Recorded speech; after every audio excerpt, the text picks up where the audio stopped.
রাজ্যের রাজা স্বপ্নে দেখলো তার 32টা দাঁতই ভেঙে গেছে।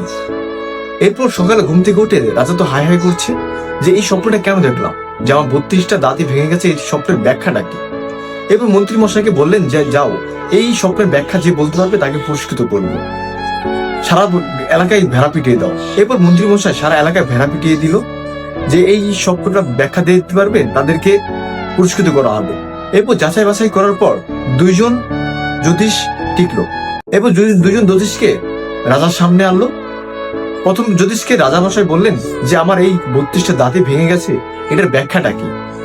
সে বললেন, প্রথম জ্যোতিষ বললেন যে আপনার রাজা মশাই, আপনার আত্মীয় স্বজন, আপনার কাছে মানুষ কেউ বেঁচে থাকবে না, সবাই মারা যাবে।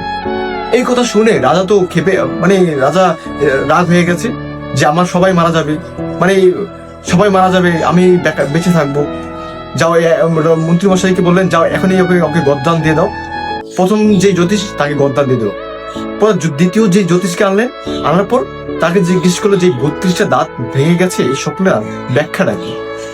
সেই জ্যোতিষ বললেন যে রাজামশাই, আপনার দীর্ঘ আয়ু, আপনি অনেকদিন বেঁচে থাকবেন, আস্তে আস্তে আপনার আত্মীয় স্বজন, আপনার পাড়া প্রতিবেশী সবাই মারা যাবে, আপনি অনেকদিন বেঁচে থাকবেন।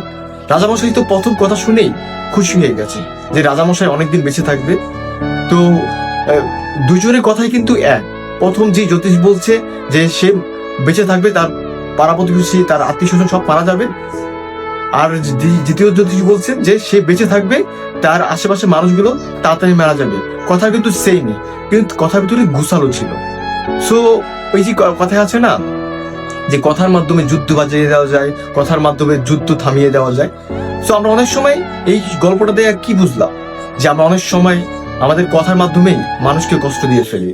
বা আমার সম্মানীয় ব্যক্তিদের, যদি সম্মানীয় ব্যক্তি আমাকে ডাকলো এই যে আপনি এদিকে আসেন, এই তুমি এদিকে আসো, আমি বললাম যে না আপনি এদিকে আসেন, তাহলে কিন্তু তার ইগুতে বাজবে, সে কিন্তু খারাপ মনে করবে বা কষ্ট পাবে। তো এই জন্যই হচ্ছে যে কোনো কথা বলার আগে কথাগুলো গুছিয়ে বলতে হবে।